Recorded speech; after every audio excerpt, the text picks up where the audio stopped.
Hey everybody, Who's Your Jedi here with another review for you. This time I'm talking episode 2 of season 4 of Legend of Korra called Korra Alone. Now the title of this is obviously a nod to the old episode from the original series called Zuko Alone. And similarly we follow the title character through their kind of new persona they've adopted.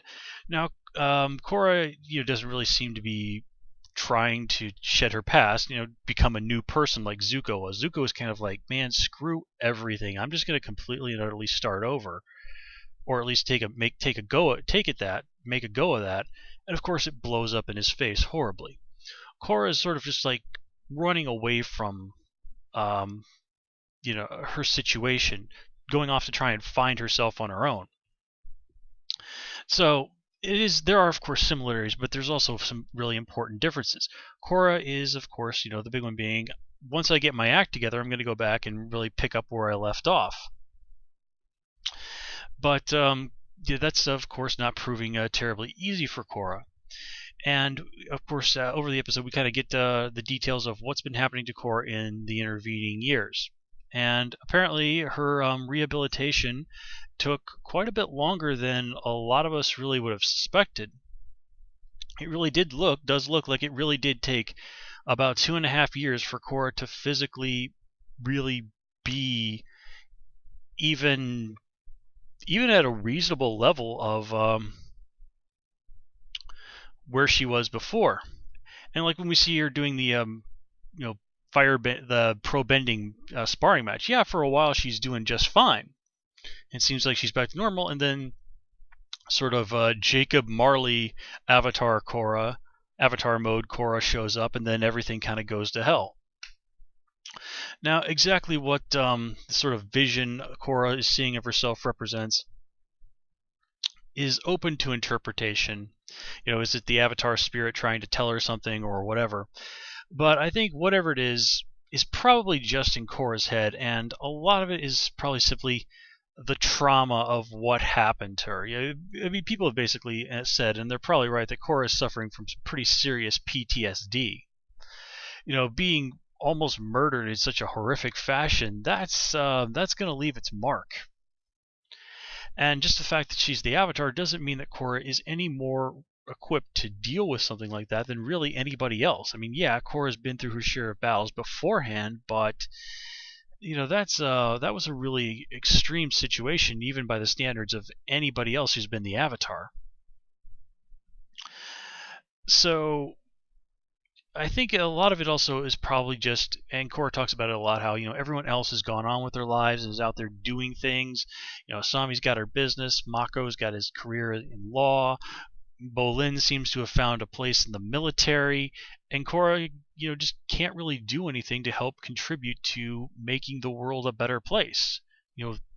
Finding that balance in the world, and it drives her crazy. Korra is one of those people that really needs to have something to do. One of those people that doesn't really. She's someone who needs to feel like she'd be doing something in order to really feel like she's not wasting her time. So, trying to come to terms with that, trying to find that balance within herself so that she can really get back on her feet, is the real big crux of the episode. And in order to showcase that properly, naturally we have to start with Korra out of balance. So we sort of start where we picked off at the end of the season, where Korra is seriously hurt. We move on, we see her getting a little bit better, and then we kind of get to the point where physically she seems to be fine, and that it's her mental and probably spiritual state that's the serious problem. And this makes sense, as the spiritual side of being the Avatar has always been Korra's weakness. And now granted, she eventually, particularly last season, did find a pretty good groove on that.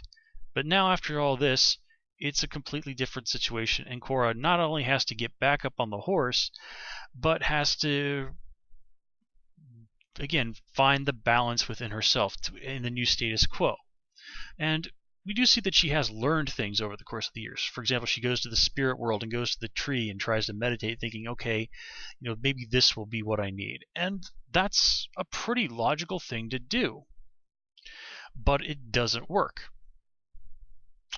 So this, of course, leads to Korra ending up in the swamp, which is almost certainly the same swamp that Aang saw in his vision, and who, of course, does Korra find there but the person Aang saw in that vision of the swamp, but Toph. And I love how just they're not even trying to be subtle about the whole Empire Strikes Back, Toph as Yoda thing,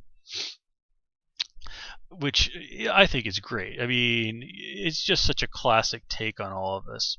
And I even said in my last review, last episode, that this is kind of what I thought was going to happen. That Korra was going to go out and stumble across Toph, and that Toph would be the one who gives her the kick in the butt she needs to get back where she needs to be.